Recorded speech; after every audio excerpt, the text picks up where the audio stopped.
അപ്പോൾ ഇന്നത്തെ വീഡിയോ എന്ന് പറയുന്നത് നമ്മുടെ സബ്സ്ക്രൈബർ ഒരു കമൻറ്റ് ഇട്ടുണ്ടായിരുന്നു. കമൻറ്റിലൂടെ ചോദിച്ചതാണ്, ബ്രോ നല്ല ബിസിനസ് ചെയ്യാൻ പറ്റിയ നല്ല സിറ്റികൾ ഏതാണ്, കുറഞ്ഞ മുതൽ മുടക്കിൽ നമുക്ക് ബിസിനസ് ചെയ്യാൻ കഴിയുന്ന സിറ്റികളും അതേപോലെ തന്നെ എന്ത് ബിസിനസ് അവിടെ ചെയ്യും എന്നതിനെ കുറിച്ചിട്ട് ഒന്ന് പറയുമെന്ന് വെച്ചിട്ട്. അപ്പോൾ ഞാൻ വിചാരിച്ചു ആ ഒരു ഉത്തരം ഒരു വീഡിയോ രൂപത്തിലാക്കിയിട്ട് ഇടാം. കാരണം വെച്ച് കഴിഞ്ഞാൽ ഇതുപോലെയുള്ള ചോദ്യങ്ങൾ ഇനി മറ്റെവിടെയും മനസ്സിലുണ്ടെങ്കിൽ അല്ലെങ്കിൽ തീർച്ചയായിട്ടും ഇതിൻ്റെ ഒരു ഉത്തരം എന്ന് പറയുന്നത് തീർച്ചയായിട്ടും എല്ലാവർക്കും ഉപകാരമാകുന്ന ഒരു ഉത്തരമായിരിക്കും. കാരണം ഈ ഒരു ചോദ്യം എന്നുള്ളത് നല്ലൊരു ചോദ്യം തന്നെയാണ്. അപ്പോൾ അതുകൊണ്ട് തന്നെ ഇന്ന് അതിനെക്കുറിച്ചിട്ട് നമ്മൾ പറയാൻ വിചാരിച്ചു. അപ്പോൾ എല്ലാ വീഡിയോയിലും പറയുന്ന പോലെ തന്നെ മറക്കാതെ സബ്സ്ക്രൈബ് ചെയ്യുക, ലൈക്ക് ചെയ്യുക, ഷെയർ ചെയ്യുക, കമൻറ്റ് ചെയ്യുക, നിങ്ങളുടെ അഭിപ്രായങ്ങൾ അറിയിക്കുക. അപ്പോൾ നമുക്ക് നേരെ വീഡിയോയിലേക്ക് പോകാം. ദിസ് ഇസ് ഇക്ബാൽ ഹുസു. Welcome back to my new video.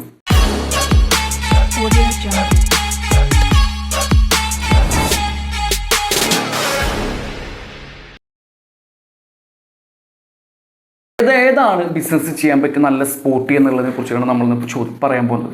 മനസ്സിലായില്ലേ? അപ്പോൾ നമുക്കറിയാം, ഇപ്പോൾ ഒരു ഉദാഹരണത്തിന് നമുക്ക് ഇപ്പോൾ ഒരു പഞ്ചായത്ത് പരിധിയുണ്ട്, അതേപോലെ തന്നെ കോർപ്പറേഷൻ പരിധിയുണ്ട്, മുനിസിപ്പാലിറ്റി പരിധിയൊക്കെ ഉണ്ട് ഇല്ലേ?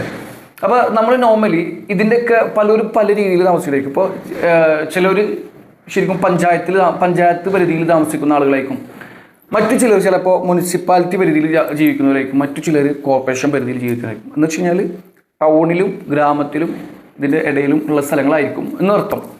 അപ്പോൾ നമുക്കറിയാം, ഇപ്പോൾ നമ്മളോടിപ്പോൾ ചോദിക്കുന്നവർ ഒരു പക്ഷേ എവിടെയാണ് എങ്ങനത്തെ ഏരിയ ആണ് അവരിത് നമുക്കറിയാൻ പറ്റില്ല. അപ്പോൾ നമ്മളെ സംബന്ധിച്ചിടത്തോളം നമ്മൾ സ്കെയിൽ ചെയ്യേണ്ടതെന്ന് പറഞ്ഞാൽ നമ്മളെപ്പോഴും ശ്രദ്ധിക്കേണ്ടത്, നമ്മൾക്കൊരു ബിസിനസ് ചെയ്യാനൊരു പ്ലാൻ വന്നു കഴിഞ്ഞാൽ നമ്മൾ ആലോചിക്കണം നമ്മളെ ഏറ്റവും അടുത്തിട്ടുള്ള ടൗൺ. ഫസ്റ്റ് ഓപ്ഷൻ എന്ന് പറയുന്നത് നമ്മുടെ തൊട്ടടുത്തുള്ള ടൗണാണ്. ആ ടൗൺ എന്ന് പറയുന്നത് ഒരു സെൻറ്റർ.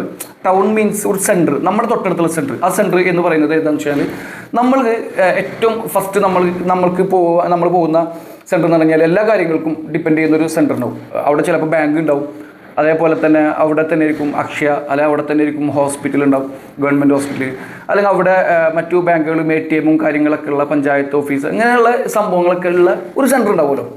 ഇപ്പോൾ നോർമലി എൻ്റെ ഏറ്റവും അടുത്തൊരു സെൻറ്റർ എന്ന് പറയുന്നത്, എൻ്റെ ഏറ്റവും അടുത്ത സെൻറ്ററിൽ പഞ്ചായത്ത് ഓഫീസ് ഉണ്ട്, അതേപോലെ തന്നെ വില്ലേജ് ഓഫീസ് ഉണ്ട്, ഒരു SBI ബാങ്ക് ഉണ്ട്, ATM ഉണ്ട്, സൂപ്പർ മാർക്കറ്റുകളുണ്ട്, ഒരു ഹയർ സെക്കൻഡറി സ്കൂളുണ്ട്, ഹോട്ടലുകളുണ്ട്. അപ്പോൾ ഇതാണ് എന്നെ സംബന്ധിച്ചിടത്തോളം തൊട്ടടുത്തുള്ള സെൻറ്റർ എന്ന് പറയുന്നത്. പക്ഷേ ആ സെൻറ്ററിൽ ഞാനൊരു ബിസിനസ് ചെയ്യാൻ ആഗ്രഹിച്ചു കഴിഞ്ഞാൽ എനിക്ക് അവിടെ ചെയ്യാം. പക്ഷേ എൻ്റെ സ്കെയിൽ എനിക്ക് ലോ ബഡ്ജറ്റിൽ അവിടെ തുടങ്ങാൻ കഴിയും. കാരണം എന്താ വെച്ച് കഴിഞ്ഞാൽ ആ ഒരു സെൻറ്ററിൽ എന്നെ സംബന്ധിച്ചിടത്തോളം ആ ഒരു സെൻറ്ററിൽ റൂം അഡ്വാൻസ് കുറവാണ്. അതേപോലെ തന്നെ എനിക്കൊരു 15,000 മുതൽ ഒരു 25,000 രൂപ വരെ ഉണ്ടെന്നുണ്ടെങ്കിൽ റൂം അഡ്വാൻസ് കൊടുത്തു കഴിഞ്ഞാൽ റൂം കിട്ടും. റെൻറ്റ് കുറവാണ്, ഒരു 6,000 രൂപ 5,000 രൂപ ഉണ്ടെന്നുണ്ടെങ്കിൽ റെൻറ്റായി. അപ്പോൾ എന്നെ സംബന്ധിച്ചിടത്തോളം എൻ്റെ ഫസ്റ്റ് ഓപ്ഷൻ ഏതാണ്? ആ ഒരു സെൻറ്ററാണ്. ഇത് കഴിഞ്ഞാൽ നമ്മൾക്ക് കിട്ടുന്ന നെക്സ്റ്റ് ഒരു ടൗൺ ഏരിയ ഉണ്ട്. അതാണ് എന്നെ സംബന്ധിച്ചിടത്തോളം. അപ്പോൾ ടൗൺ ഏരിയ ഉണ്ട്. ആ ടൗൺ ഏരിയ എന്ന് പറയുന്നത് നമ്മുടെ ബസ് സ്റ്റാൻഡ്, മനസ്സിലായില്ലേ?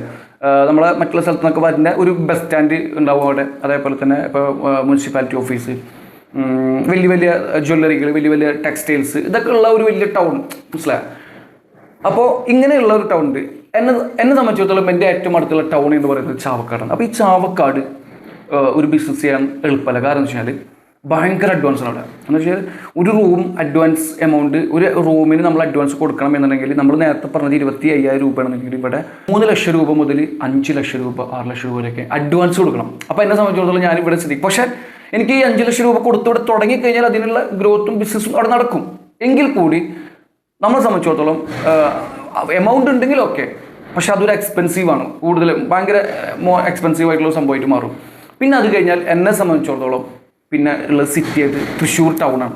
ഈ തൃശ്ശൂർ ടൗണിൽ എനിക്ക് ബിസിനസ് തുടങ്ങണമെന്നുണ്ടെങ്കിൽ നേരെ വിപരീതമാണ്. കാരണം വെച്ച് കഴിഞ്ഞാൽ ചാവക്കാട് 5 ലക്ഷം രൂപ അഡ്വാൻസ് കൊടുക്കണമെന്നുണ്ടെങ്കിൽ ഇപ്പുറം നമ്മുടെ തൃശ്ശൂർ ടൗണിൽ വന്നു കഴിഞ്ഞാൽ നമ്മൾക്ക് എന്ത് ചെയ്യാം, ഒരു 50,000 രൂപ മുതൽ 1 ലക്ഷം രൂപ വരെയൊക്കെ അഡ്വാൻസ് കൊടുത്താൽ മതി. എന്ന് വെച്ച് കഴിഞ്ഞാൽ ശരിക്കും ഒരു അഡ്വാൻസ് എമൗണ്ട് എന്ന് പറയുന്നത് ഒരു എത്രയാണോ റെൻറ്റ് അതിൻ്റെ ഒരു മാക്സിമം ഒരു 6 മന്ത് എന്നുള്ളത്. ചില ആളുകൾ 3 മാസം അഡ്വാൻസ് റെൻറ്റ് അഡ്വാൻസ് മേടിക്കും, ചിലർ 6 മാസം റെൻറ്റ് അഡ്വാൻസ് മേടിക്കും.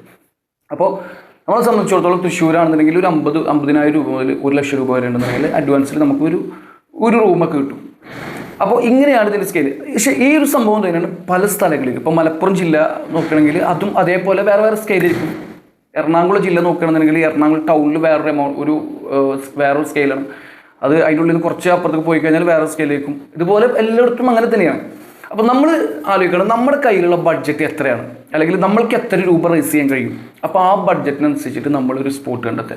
അപ്പോൾ ചിലപ്പോൾ നമ്മൾ തൃശ്ശൂർ ടൗണിൽ ബിസിനസ് തുടങ്ങിയിട്ട് നമുക്ക് അവിടെ ഉണ്ടാകുന്ന കച്ചവടം ചിലപ്പോൾ ഇവിടെ ഉണ്ടാവുന്നില്ല. പക്ഷേ നമ്മൾ മാസം അത് കാൽക്കുലേറ്റ് ചെയ്യുന്ന സമയത്ത് നമ്മൾക്കത് ഓക്കെ ആണെന്നുണ്ടെങ്കിൽ, കാരണം നമ്മൾക്ക് ഇവിടെ റെൻറ്റും ഒരു സാലറിയും കാര്യങ്ങളൊക്കെ കഴിഞ്ഞ് നമ്മൾക്ക് അത്യാവശ്യം നല്ലൊരു കുഴപ്പമില്ലാത്ത വരുമാനം ഇവിടെ കിട്ടും എന്നുണ്ടെന്നുണ്ടെങ്കിൽ നമ്മൾ ഏറ്റവും അടുത്തുള്ള ടൗണിൽ നമുക്ക് തുടങ്ങാനാണ് ബെസ്റ്റ്.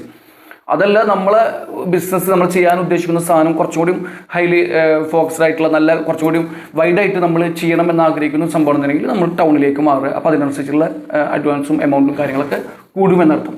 ഇങ്ങനെയാണ് പലതും എന്ന് വെച്ച് കഴിഞ്ഞാൽ. അപ്പോൾ നിങ്ങൾ അടുത്തുള്ള നിങ്ങളുടെ ഏറ്റവും ഫസ്റ്റ് അടുത്തുള്ളതെന്ന് പറഞ്ഞാൽ നിങ്ങൾ ഇപ്പോൾ ഒരു ATM പോകുന്നത്, അല്ലെങ്കിൽ ബാങ്കിൽ പോകുന്നത്, അല്ലെങ്കിൽ ഹോസ്പിറ്റലിൽ പോകുന്നത്, ഇപ്പോൾ ഇതുപോലുള്ള നിങ്ങളെ ഏറ്റവും അടുത്തുള്ള ഫസ്റ്റ് സെൻറ്റർ അവിടെ നിങ്ങൾ അന്വേഷിക്കുക. അത് എത്രത്തോളം അവിടെ ആളുകളുടെ പോപ്പുലേഷൻ, ആളുകൾ എത്രത്തോളം വന്നു പോകുന്ന ഏരിയയാണ്, അവിടെ ഒരു കച്ചവടം തുടങ്ങിക്കഴിഞ്ഞാൽ അതിൻ്റെ ആളുകൾ വരുന്നുണ്ട് പോകുന്നുണ്ടോ എന്നൊക്കെയുള്ളത് നമ്മളൊന്ന് സെർച്ച് ചെയ്യണം ആദ്യം.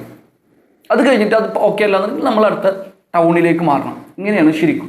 അപ്പോൾ സിറ്റി സംബന്ധിച്ചോളം ഇപ്പോൾ സിറ്റീനെ കുറിച്ച് പറയുന്നുണ്ടെങ്കിൽ ഇപ്പോൾ നമ്മൾ നല്ല നല്ല സിറ്റികൾ, ഇപ്പോൾ തൃശ്ശൂർ, എറണാകുളം, മലപ്പുറം ഇതുപോലുള്ള സിറ്റികൾ, മെയിൻ സിറ്റികളിൽ ബിസിനസ് ചെയ്യാൻ ആഗ്രഹിക്കുന്ന ആൾക്കാരാണെന്നുണ്ടെങ്കിൽ നമുക്ക് അത്യാവശ്യം കുഴപ്പമില്ലാത്ത നല്ല രീതിയിൽ നമുക്ക് ബിസിനസ് ചെയ്യാൻ പറ്റും. അപ്പോൾ ഇവിടെ നമ്മൾ ഏതൊക്കെ രീതിയിലുള്ള ബിസിനസ്സാണ് അപ്പോൾ ചെയ്യേണ്ടതെന്ന് വെച്ച് കഴിഞ്ഞാൽ നമുക്കറിയാം. നമ്മൾ ഒരു എന്താ പറയുക, നല്ല രീതിയിൽ എപ്പോഴും ആളുകൾ ഉപയോഗിച്ചുകൊണ്ടിരിക്കുന്ന കുറച്ച് പ്രൊഡക്റ്റുകളുണ്ട്, കുറച്ച് സംഭവങ്ങളുണ്ട്. എപ്പോഴും ആളുകൾ ഉപയോഗിച്ചുകൊണ്ടിരിക്കുന്ന അവരുടെ നിത്യജീവിതത്തിൽ അവരുടെ പാർട്ടായിട്ടുള്ള കുറച്ച് സംഭവങ്ങളുണ്ട്. അതിലെന്തുമാവാം, മനസ്സിലായി. അപ്പോൾ എന്ന് വെച്ച് കഴിഞ്ഞാൽ ഉദാഹരണത്തിന് ഇപ്പോൾ നമുക്ക് മൊബൈൽ ആക്സസറി ഷോപ്പ്, അത് ആളുകൾക്ക് ഡെയിലി ആളുകൾക്ക് ആവശ്യമുള്ള സംഭവത്തിൽ പെട്ടത്, മനസ്സിലായി. നല്ല ക്യാഷ് ഫ്ലോ വരുന്ന ഒരു ഷോപ്പ് ബിസിനസ്സിൽ പെട്ട സംഭവമാണ് മൊബൈൽ ആക്സസറി ഷോപ്പ് എന്നുള്ളത്.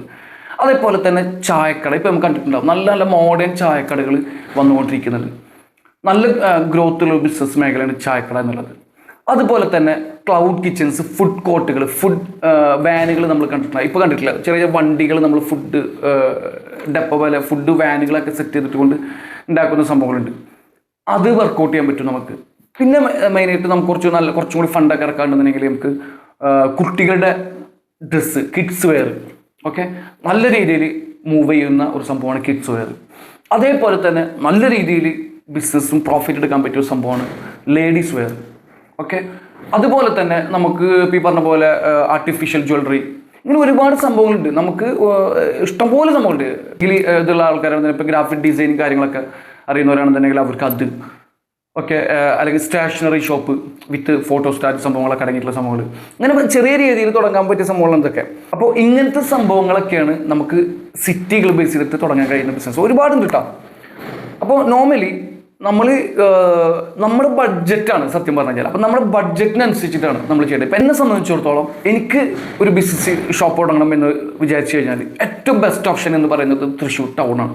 പക്ഷേ നല്ല ബിസിനസ് മാർക്കറ്റ് കിടക്കുന്നത് ചാവക്കാടാണ്. കാരണം എന്ന് വെച്ച് കഴിഞ്ഞാൽ നല്ല ബിസിനസ്സുള്ളൊരു മാർക്കറ്റാണ്.